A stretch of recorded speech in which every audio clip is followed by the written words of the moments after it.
Can a person be made into an entrepreneur? Definitely, and I think I'm a living example of that. I'm an accidental defensive entrepreneur. It took me a good 6 to 8 months to convince myself, should I even give this a shot? It is so much about conditioning. We're all apes and monkeys. We will become where we sit. What the hell is digital transformation? Everybody and their uncle is using that term. We should be digital first. You should do digital first or you should be customer first. Confusing is a great sales tool.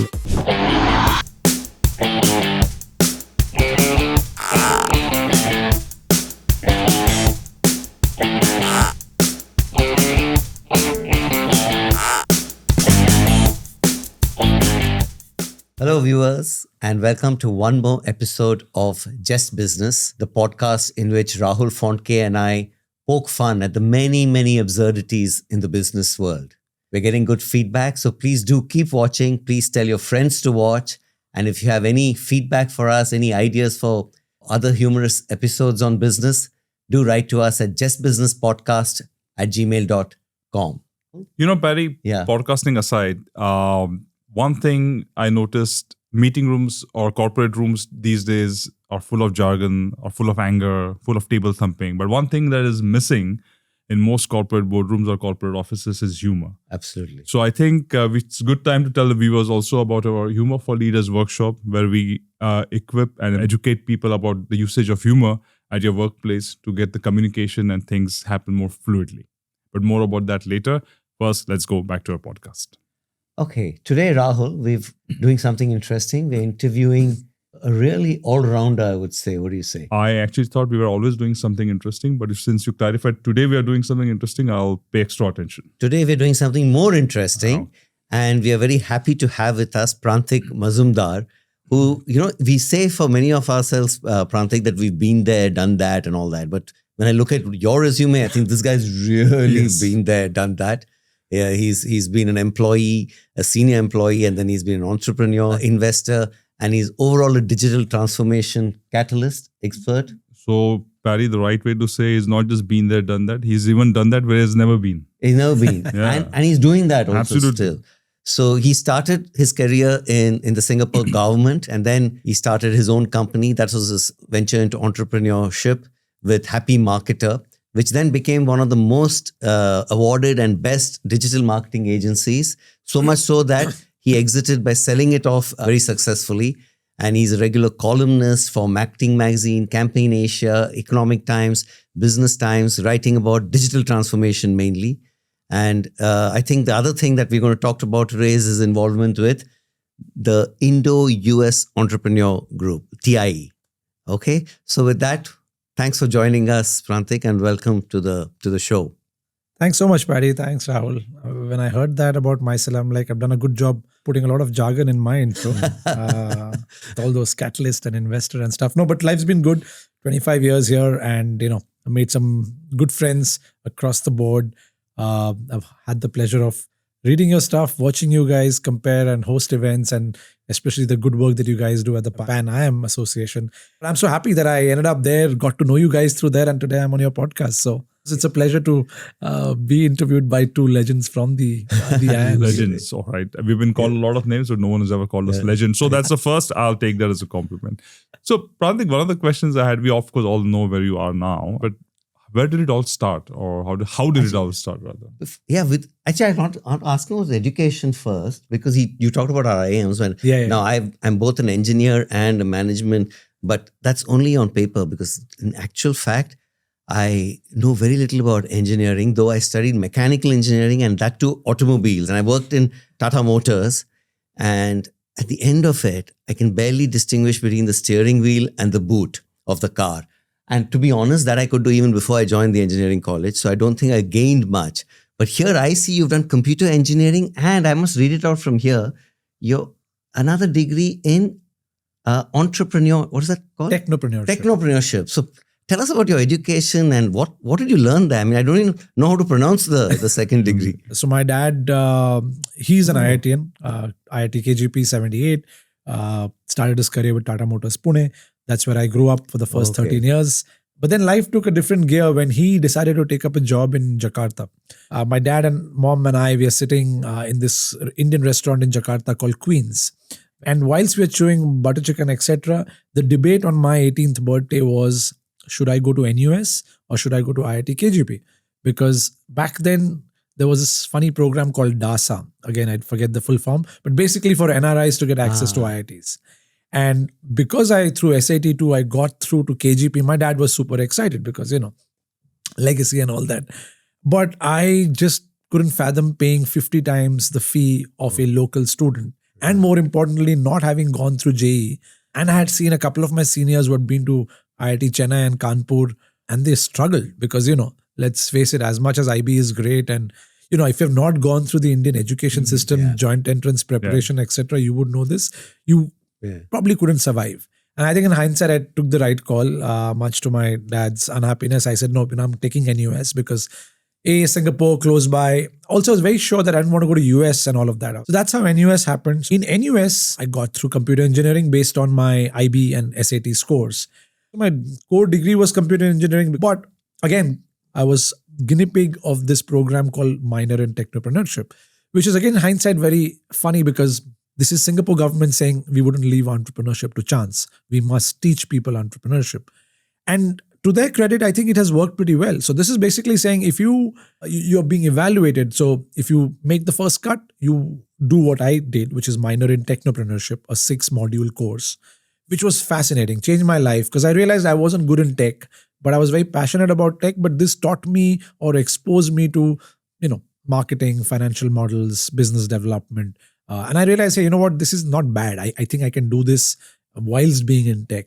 My eventual co-founder, Rachit, he went the whole hog. He was selected for the full program, the NUS Overseas College, which sent you either to Stanford or Wharton to study entrepreneurship, but also compulsorily intern with a startup there. When they came back, they said, man, I'll do whatever it takes, but I'll never work for a corporate. I took the safe career path with the government at 2525 as my initial salary. He took the path of a true entrepreneur after that program. And I think today, if you look at least most Singaporean startups, the ones that have broken out and done well, unicorns or non-unicorns, at least 1 or 2 students are from that program. And some of these funny incidences of life where you're thrown into this guinea pig situation, you're trying new things, it looks funny and absurd. I think when you look back, probably there's some value there as well.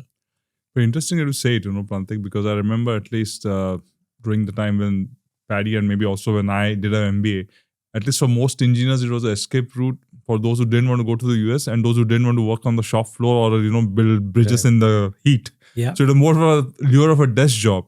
But it was never, at least during our time, of course times have changed now, the lure of ability to being an entrepreneur that really attracted people to the IIMs at least, or to the MBA course in general.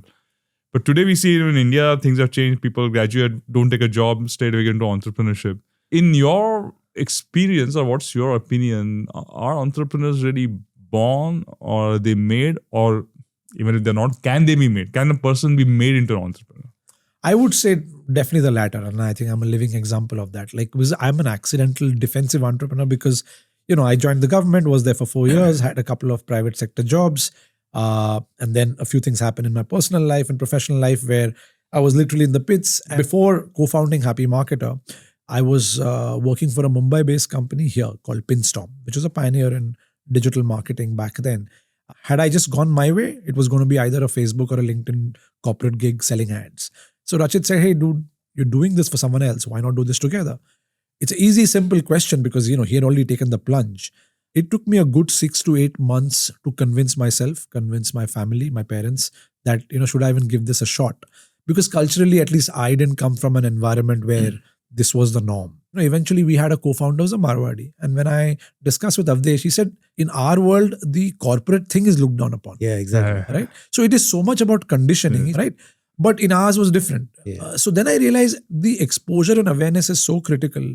We are all, apes and monkeys, we will become where we sit. So I think, yes, to your question, some are definitely born, but I genuinely believe everyone can be trained.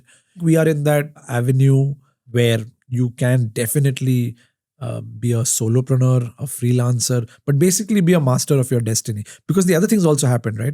Amazon cut 14,000 jobs. Every other week, someone's cutting jobs. So anyway, even during my time, there was nothing called a secure corporate job like my grandfather or like my dad's in the Tatas. So I think that world had shifted. Now it's even more.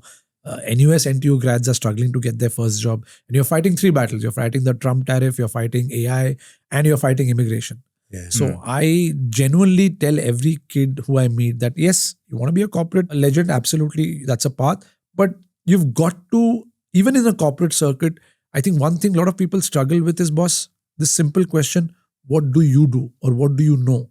Before you went into entrepreneurship, it will be interesting to know some of your experience in the corporate world. So let's start with the government. Sure. I don't think we've met too many people who actually worked in the government. So how was that? How was that experience? Firstly, it's fascinating that the Singapore government even takes foreigners into the the system, right? And it happened by chance again because, like I said, in NUS tells you upfront, ki boss, we provide education. Now you got to find jobs, right?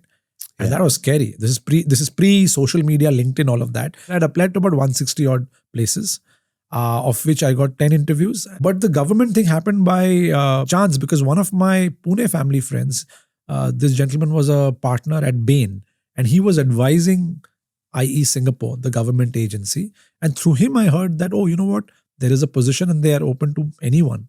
What was really funny in that process was I got my offer letter which said 2,800 a month. The best offer that one of my friends had gotten was 4,500 in Barclays. So 2,800 was okay, not bad.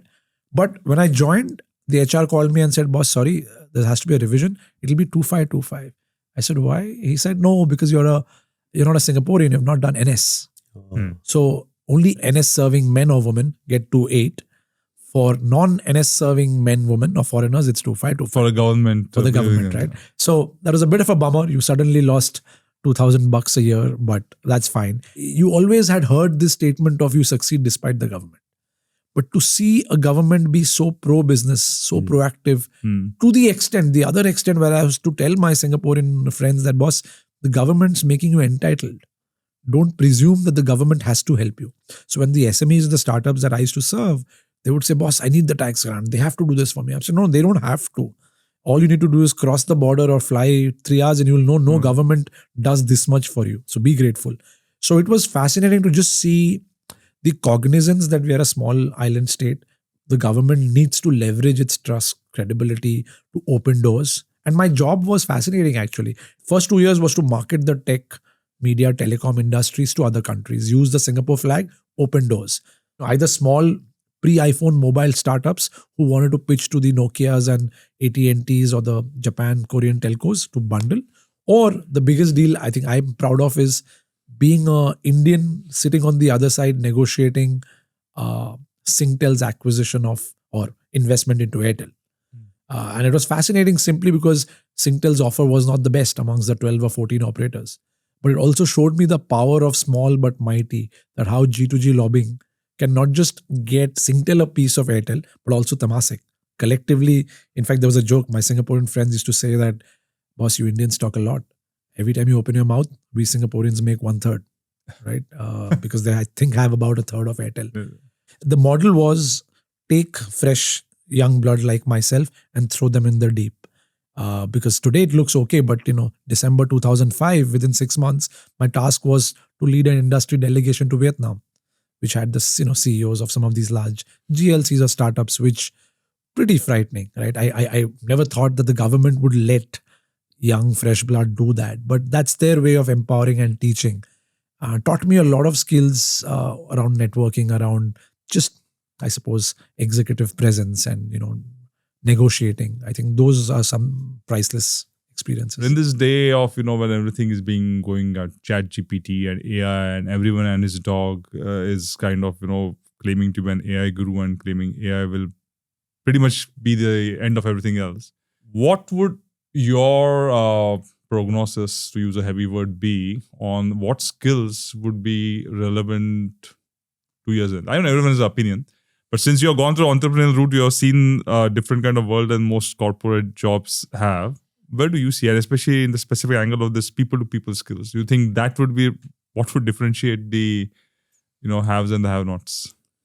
Yeah, again, can't predict the future, but I think the 2-3 skills I think that will be quite important is, I think, ability to connect dots. Now the dots can be people, ideas, opportunity. I think that still needs a lot more than pure logic. needs a lot of EQ and a lot of creative thinking. So I think that's a pretty powerful human skill. So I think the negotiations, etc., at a granular level can happen, but I think to invent and innovate something that can change the world, to crack large deals, I would wager a good few decades where I think human ingenuity could come in to help, and well, even to make people laugh. So far, I haven't really come across any AI video that makes me laugh as much as a good stand-up comedy or a good movie, right? So, so I don't think as I love the tech innovation, and I think it can really positively impact us. But I think those few skill sets still a long way to go before machines take over. Since you kind of briefly touched upon the topic of humor, and that's pretty much our bread and butter, any funny anecdotes in your entrepreneurial journey or investment journey that kind of stand out, or that you can share?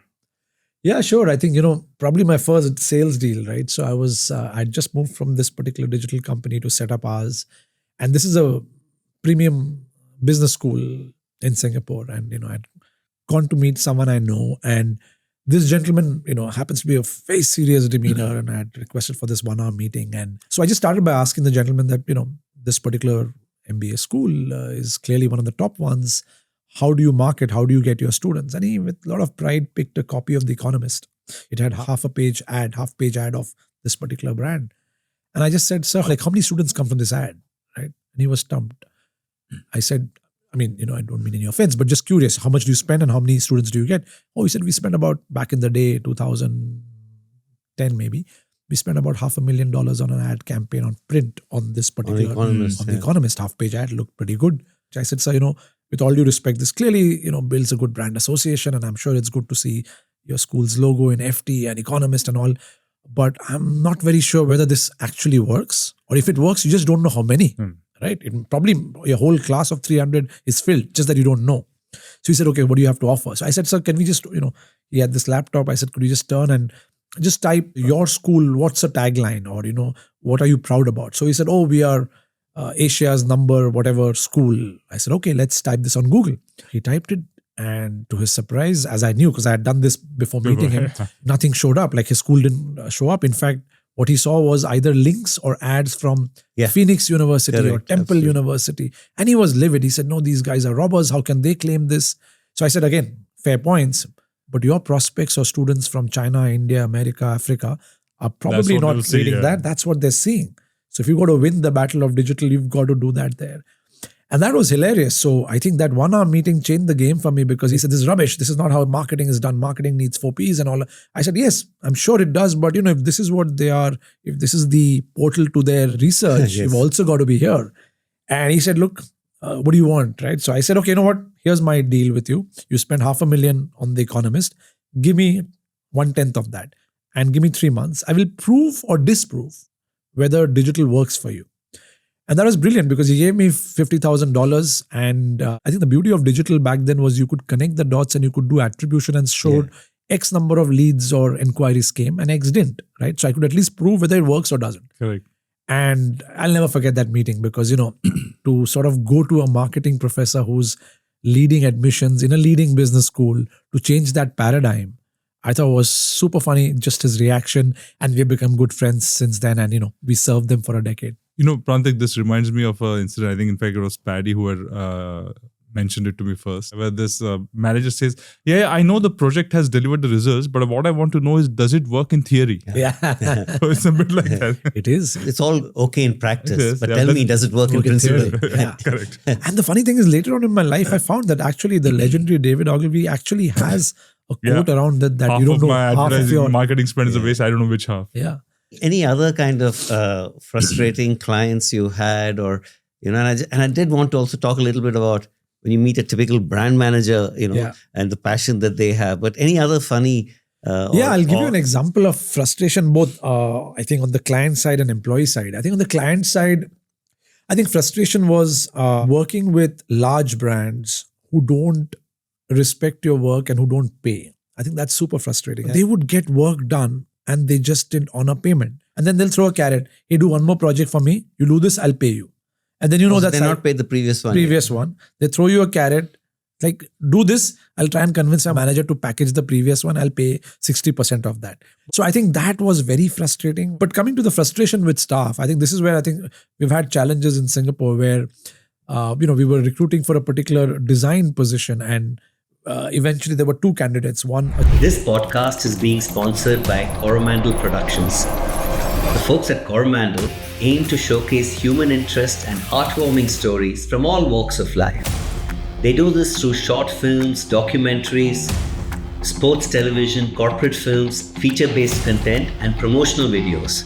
Coromandel Productions is headquartered in Singapore and has offices in India and the UK. So if you're looking for high-quality professional videos, you know where to go. Chinese guy from NUS and a Singaporean girl from SMU.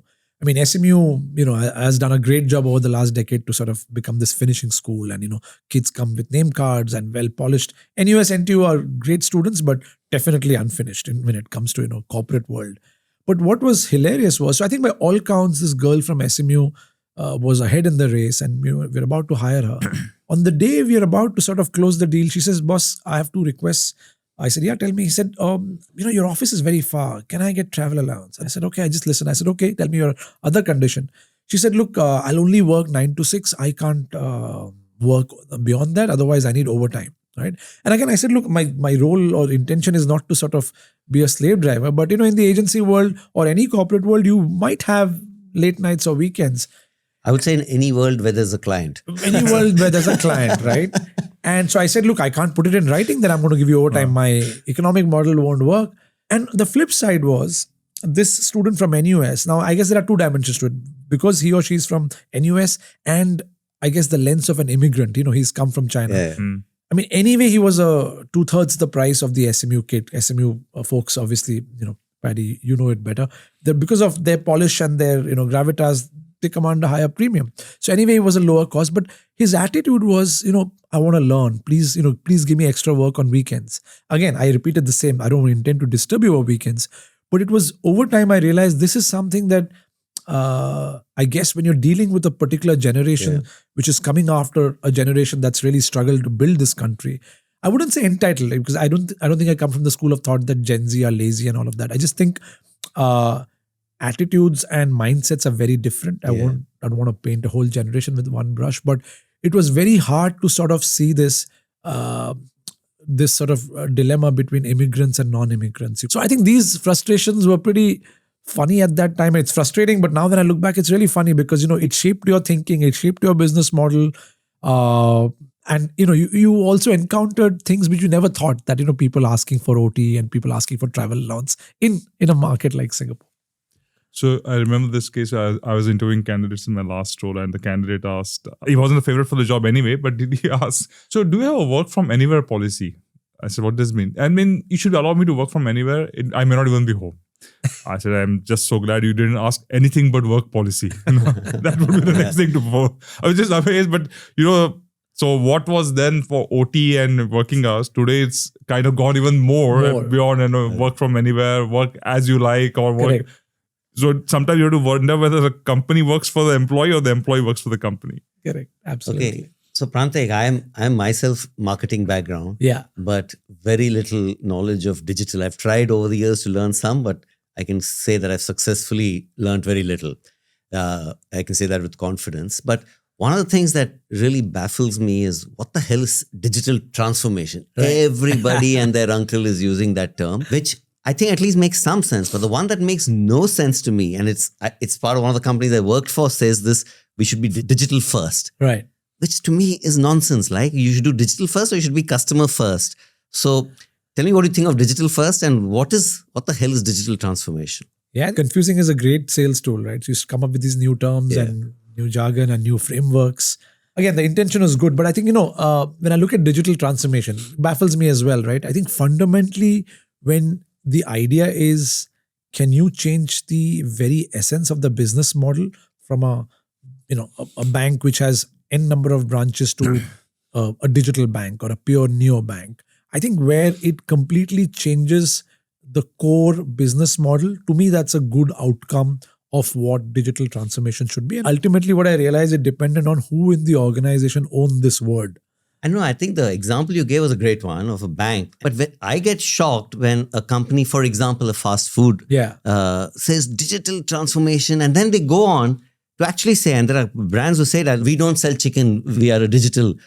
Hello, people don't come to you for digital. It's not like a bank. They come to you to eat the bloody chicken. Yeah, I think people have, bastardized that word and misused that to no extent. And one thing I learned through our consulting partners was a big difference in digitization and digital transformation.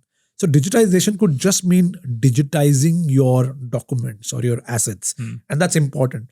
But digital transformation, I think you had to change, to your point, even the customer experience across touch points had to be digitally enabled. An SQ, for example, again, you still have to physically fly. But whether it's your loyalty point, your customer service, etc. I mean, now they've even every economy passenger, you have to check in on yourself.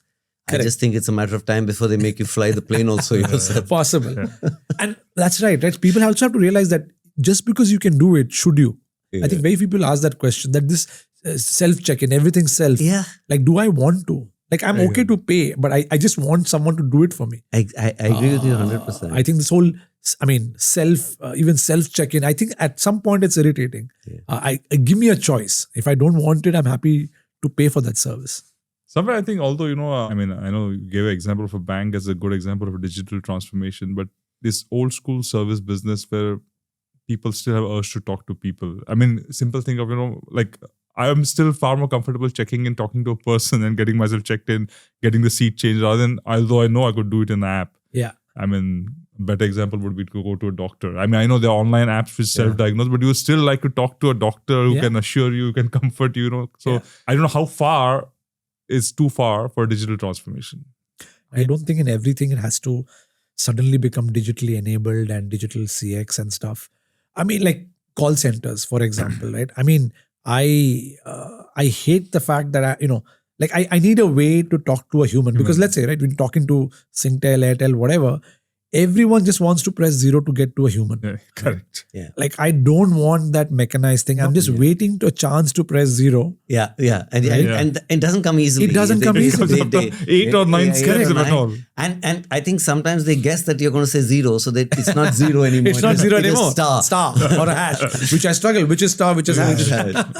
So, okay, one more, kind of divergence from here, because we talked about your agency. Sure. And I'm curious because I've always been on the client side. Yeah. And especially these bigger brands, yeah, very lousy clients. They may be the bigger the brand, maybe you said that they're poor paymasters. Yeah. But they also dictate a lot and they demand a lot. Give us your perspective as an agency, and I can also share some frustration as a client later. Yeah. No, at the outset, we used to hate folks on your side. Yeah. But well, you paid the bills or you didn't, or we hoped you would pay the bills and we would latch on to you guys. But I think some of the examples that are floating in my head are all around, I think, this pretense of knowing what you want, right? Most CMOs or marketing teams pretended that they knew the business, they knew what they wanted. And I think that's the genesis of everything. Everything started going wrong thereafter because then the brief would be unclear or there would be no brief. No brief. And again, here, this is the part where I think I was telling you the other day that the biggest challenge of the agency industry till today is when I look back at my 10 years, the biggest challenge, which was further perpetuated by clients at your end, was this notion of pitching.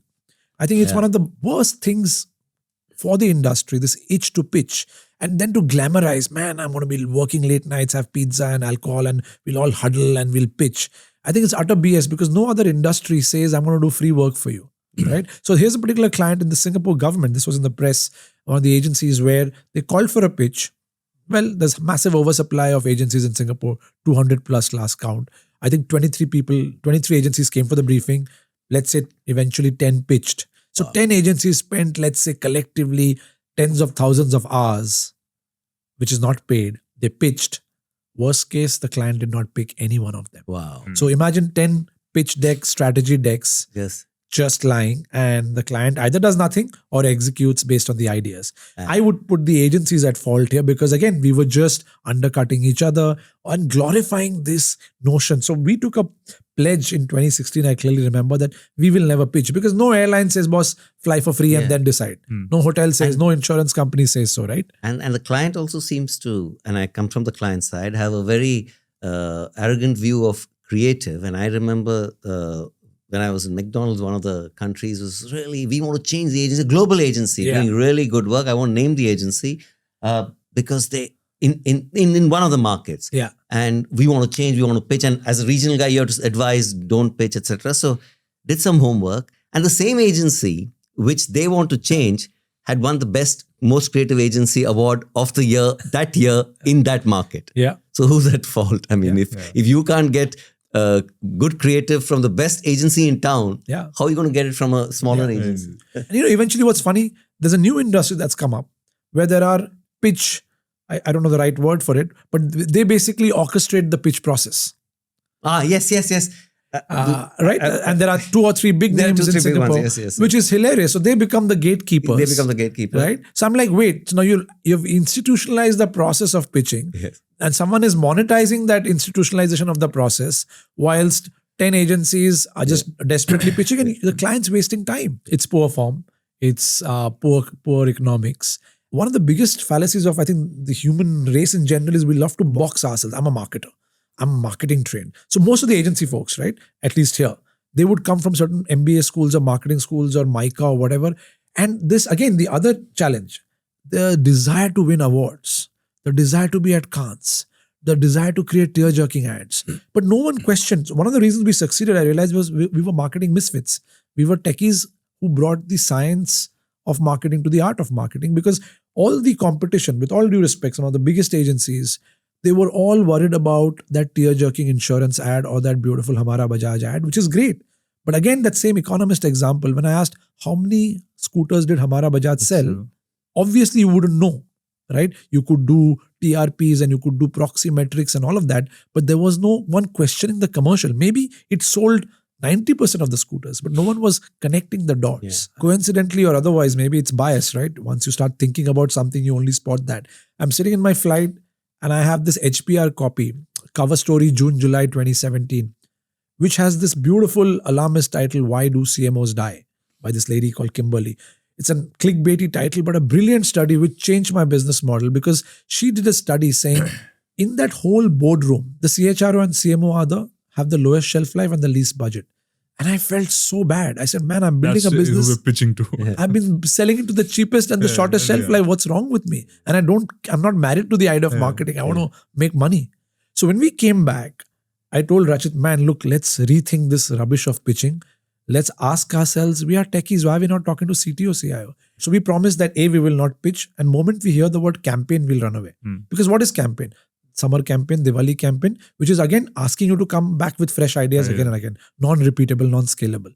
Even my competition set changed. We were competing now with Capgemini, EY. And there's a reason why that consulting world is kicking ass in the agency world, right?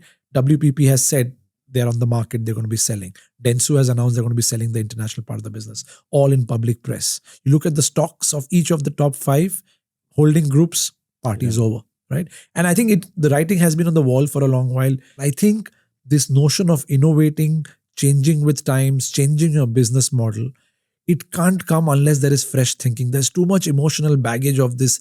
We have to go to Cannes and get that award, and we've got to win. We've got to pitch. It's right? An industry wedded to the past. Wedded to the past. Very well said. So, Prantik, I just realized we are kind of winding the clock down. So it was great having you from my side. A lot of new things I learned, and hopefully some of our viewers will also benefit from that kind of inputs. Yeah, it was really nice to listen to somebody who really has lived this, what was to me a very ambiguous term called digital transformation, and you've made a living on digital. And I really learned a lot, and I hope a lot of our viewers also learned a lot and got a very fresh perspective on this whole world of entrepreneurship, digital, and how the consultancies think about the agency business. That was quite fascinating. No, thank you. Thanks for having me. I think, it just allowed me to sort of reflect about a few things. I think first two things I'll do is go back and relearn how to spell baccalaureate and technopreneurship. I think that's always a hard one.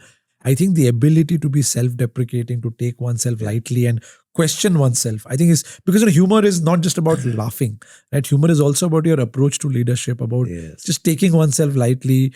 Because no matter, this whole thing of entrepreneurship or business, we make it more than it actually is, right? There is a method to the madness. You can, if you sort of take that approach that, look, it's something to be learned, just like skills in finance or AI or whatever. I'm glad that you guys are doing this, because if you take it lightly and it allows you to reflect, allows you to have fun doing it, I think likely the outcomes will be better. Superb. Thank you. Thanks, Prantik. Thanks so much. Thanks, guys. And viewers, those of you who are on Just Business, that was yet another episode of Just Business. You know where to write in your ideas with at justbusinesspodcast@gmail.com. Thank you. Bye. See you next time.